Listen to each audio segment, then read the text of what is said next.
Misticismo soviético, materialistas acreditando no mundo do além, ciências ocultas a serviço do proletariado. É disso que nós vamos tratar nesse vídeo. O assunto hoje será tragicômico, né? Que é o ocultismo soviético. Vamos lá.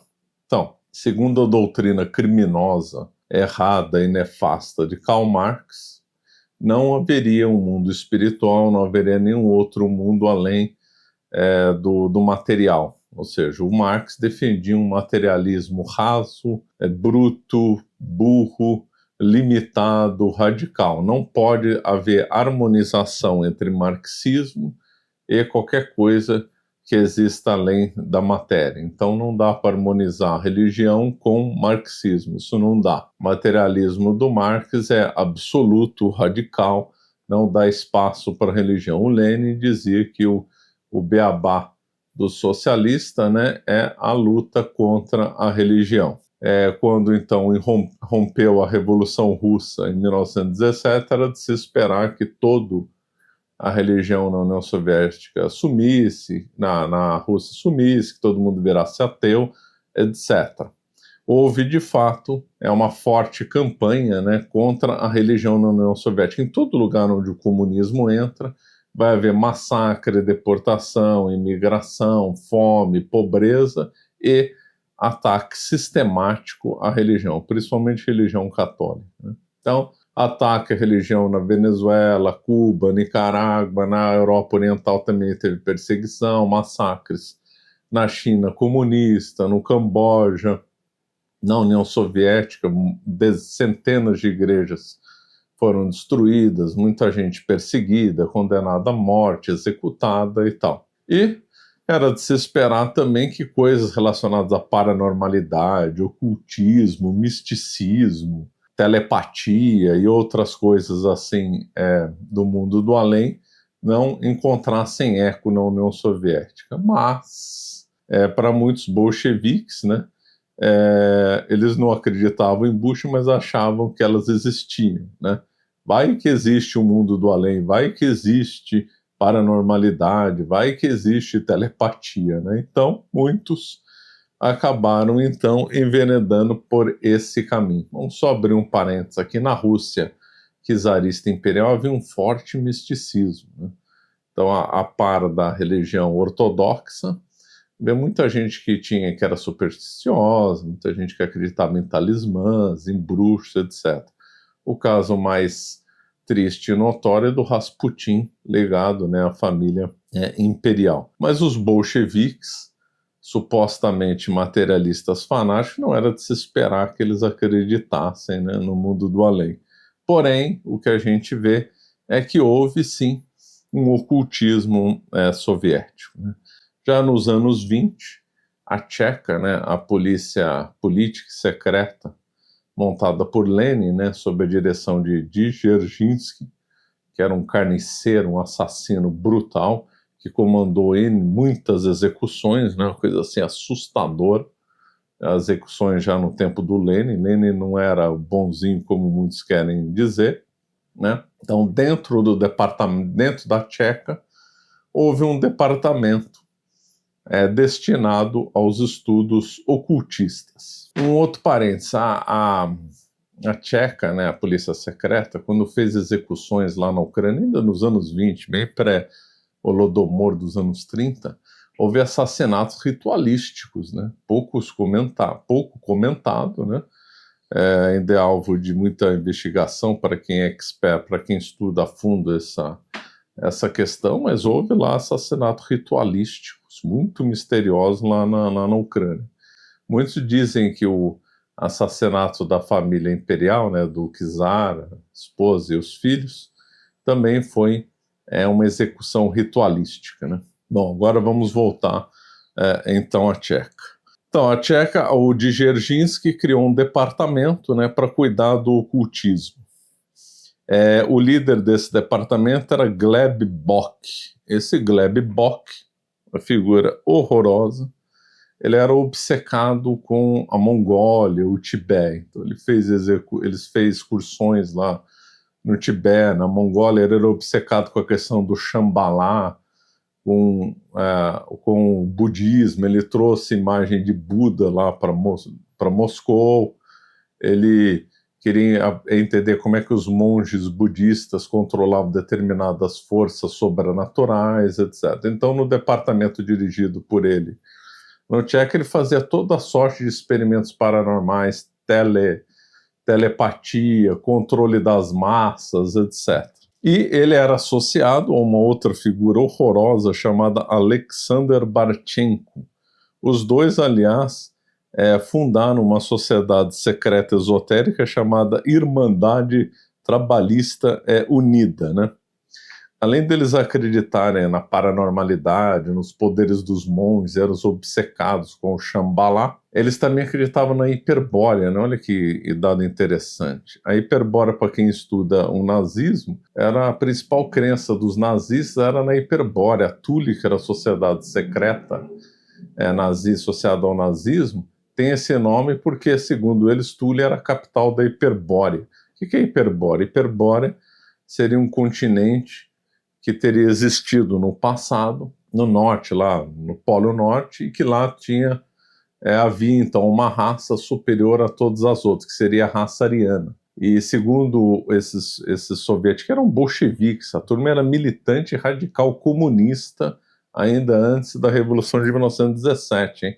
Eles eram fanáticos bolcheviques. Eles, então, também acreditavam, quer dizer, essa turma e os soviéticos acreditavam que eslavos e alemães e germanos e também tibetanos pertenciam na origem, né, a origem de suas raças, de suas etnias, era na Hiperbórea.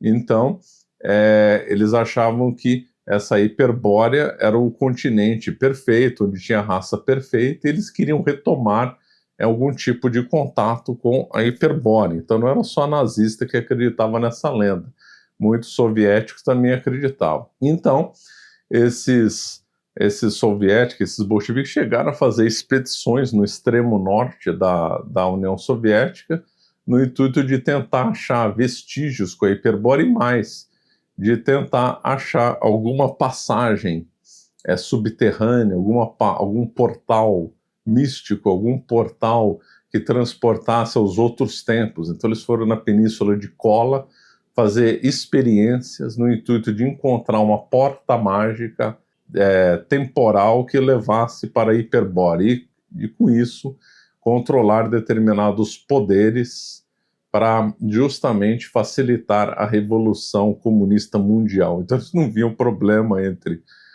combinar o materialismo tosco do Marx com ideias ocultistas, né?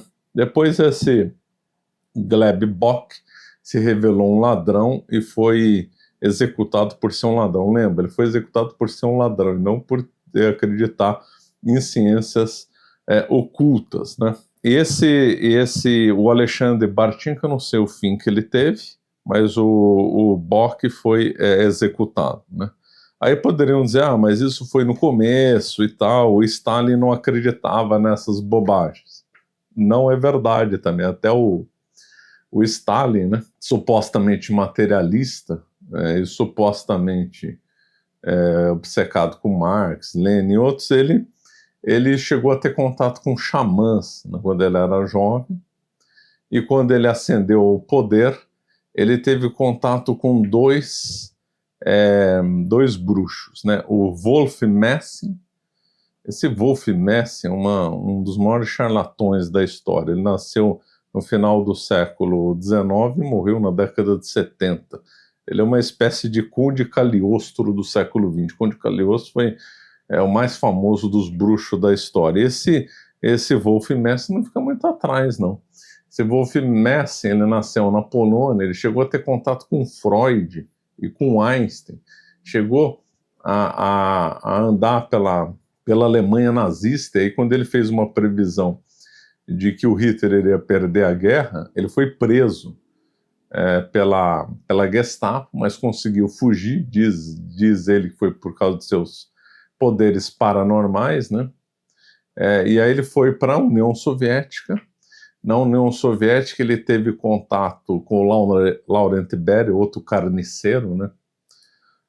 E o Laurent Beria apresentou o Wolf Messing para o Stalin. Stalin se interessou muito pelo Wolf Messing, pelos supostos poderes paranormais que ele tinha, ou dizem que o Stalin fez alguns desafios para o Messing cumprir, e o Messing conseguiu cumprir esses desafios, e o Stalin ficou muito impressionado com os supostos poderes paranormais dele, de controle da mente, de contato com o ocultismo e tal. Tanto que o Messing teve influência com o Stalin, que o Stalin não mandou matá-lo, que o Stalin mandou matar todo mundo, né? E também não parou por aí. Aliás, a figura mais ligada do ocultismo, a Stalin não era um homem, aliás, era uma mulher, uma bruxa, uma suposta clarividente, chamada Livova, né, que foi convocada pelo próprio Stalin no começo da década de 30.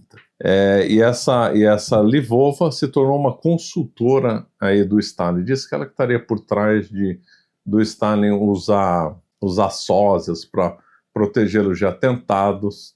Essa Livova acreditava em imagens, né, que teriam poderes paranormais, e o Stalin passou a acreditar que determinadas imagens tinham poderes, etc. Lembrando que próprios quadros do Stalin eram afixados em quartos de hospitais na Hungria, porque os quadros do Stalin davam bons fluidos para os pacientes, né? Então o próprio Stalin se serviu dessa bruxa, né? Já tinha servido do Messing, um bruxo também se serviu da Livova. E não parou por aí, né? Pelo que eu saiba, o Khrushchev era talvez o ateu mais coerente lá da União Soviética, acho que não estava envolvido com esses videntes, mas o Brezhnev gostava, né? O Brezhnev assumiu o poder em 1964, depois de uma disputa com o poder, e morreu em 1982. E o Brezhnev consultava a vidente Dyuna, ou Dijuna, né, que ele admirou até o final da vida. Então ele achava que essa Dijuna tinha poderes paranormais e que tinha poderes bioenergéticos, etc., né? Essa Dijuna também outros membros do Politburo também consultavam a Dijuna, e mais, ela avançou além da morte do Brezhnev, e ela serviu também a Gorbachev e até Boris Yeltsin. E nesse meio tempo, o Andropov, que era o chefão da KGB, depois de se tornar líder e secretário-geral do Partido Comunista da União Soviética, também na KGB ele criou um departamento ligado à paranormalidade, talvez inspirado no MK-Ultra da CIA, né? A CIA também se utilizou também de departamentos sobre ocultistas, como o projeto MK-Ultra, o Mossad, serviço inglês. A Inglaterra também, uma época, ficou seduzida pelo Shambhala, e enviaram, a gente foi pesquisar lá nos montes tibetanos, ver se eles conheciam mesmo, tinham acesso a poderes sobrenaturais. Os japoneses também enviaram. Depois os nazistas que fizeram o grande intercâmbio com tibetanos. Inclusive, nos últimos dias do Hitler, né, antes dele morrer, um exército que defendeu Berlim tinha gente do Tibete lá lutando do lado da Alemanha. Então essa questão do Shambhala, do Tibete, seduziu nazistas, soviéticos, ingleses e japoneses, né? E no mundo da hiperbórea seduziu nazistas e soviéticos. Agora, o Mossad, CIA, MI6, tudo quanto é serviço secreto, também tinham seus departamentos ligados à paranormalidade. A KGB também tinha. E o suposto ateu Andropov resolveu criar um departamento para estudar telepatia, controles de multidões e outras coisas aí do gênero, né? Inclusive, na União Soviética se desenvolveu muito a chamada, eu esqueci o nome técnico, que era psiquiatria telepática, alguma coisa assim, ligada a tentar transmitir ideias sem falar, né? E aí se desenvolveu um ramo da psiquiatria soviética supostamente especializado em telepatia, né? Isso tudo sem falar de três figuras grotescas, né, que também, alguns pelo menos, tinham pé, o ocultismo, né, da ciência soviética, né? Um deles era o Alexander Bogdanov, que, se não me engano, também acreditava na hiperbórea também. Ele queria criar o elixir da juventude. Então ele acreditava que, estudando o sangue humano, aliás, um dos primeiros laboratórios de transfusão de sangue no mundo foi feito nos anos 20 na União Soviética, sob direção do Bogdanov, que acreditava que ele ia conseguir achar o elixir da juventude mediante transfusões de sangue, experiências ligadas ao sangue. Também ele acreditava que, se pegasse sangue de líderes bolcheviques, grandes líderes revolucionários, e injetasse esse sangue nas pessoas, as pessoas se tornariam, então, revolucionárias também. Ele também acreditava que eslavos e alemães eram uma raça superior vinda da Hiperbórea, né? E aí esse fulano grotesco acabou morrendo em seus próprios experimentos. Ele realmente acreditava no que ele fazia, porque ele morreu em 1928 devido às suas experiências com sangue. A figura grotesca e que recebeu muita ajuda financeira do Estado soviético. Outro, Ilia Ivanov, que tinha um laboratório que queria misturar homem com macaco. Imagina as experiências grotescas que esse homem fez, né? E depois Vladimir Demikov, que criou cão com duas cabeças, né? Uma maravilha aí da ciência soviética, né?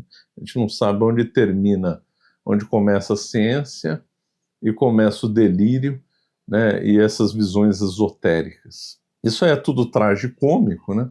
Por quê? Porque enquanto, de um lado, milhões de russos morriam de fome devido ao comunismo, milhões de rublos, em vez de serem destinados para ajudar gente que passava fome, era destinada a experiências delirantes, quer em laboratórios como o do Bogdanov, quer em experiências paranormais no departamento da Tcheca. Estou me referindo aos anos 20, né? Então é muito triste. Lembro já que a fonte principal desse vídeo é do canal 100 Mitos da Revolução Russa, que aliás é um canal muito bom e que desvenda aí os mitos relacionados à Revolução Russa, enfrenta aí várias, como o próprio canal diz, né, resolve vários mitos, conta a verdade por trás da lenda, né? Então a fonte principal desse vídeo é o canal 100 Mitos da Revolução Russa. Então nós vemos aí do lado triste dos revolucionários russos, além de serem assassinos brutais, né, de aplicar aí o comunismo, que ceifou milhões de vidas, deportações, massacres, perseguição religiosa, ainda tinham seu pé aí no ocultismo, né, ainda tinham essa coisa ridícula de acreditar em forças, telepatia, astrologia, que mais que eles acreditavam? Sei lá, um monte de coisa. Acreditavam em portal secreto com a Hiperbórea, acreditavam que os monges tibetanos tinham poderes paranormais. Então um monte de baboseira, né, que custou milhões dos cofres públicos da União Soviética. Você vê como esses comunistas bolcheviques eram um povo, além de assassino, muito contraditório, né? Especialmente o Stalin, que se serviu de dois bruxos, né? O Wolf Messing e a Livova, né? Curioso. Então, de fato, aí existiu o ocultismo soviético. Tragicômico, né? Bom, nós chegamos a 200 mil inscritos no nosso canal. Agradeço a todos que confiam no nosso trabalho e que nos acompanham. E para comemorar esse feito, para nós é um grande feito, chegar a 200 mil inscritos, nós lançamos aí uma promoção na Escola da Verdade Histórica, que está com 20% de desconto, e a mensalidade custa abaixo de R$50, que está por volta de R$47 a assinatura aí da Escola da Verdade Histórica. Então, um preço muito bom. Não perca a oportunidade de ter acesso a um excelente material de história que vai muito além dos mitos, que eu combato os mitos marxistas, e também as lendas aí liberais também. Então, não perca a oportunidade de assinar a nossa EVH. Muito obrigado.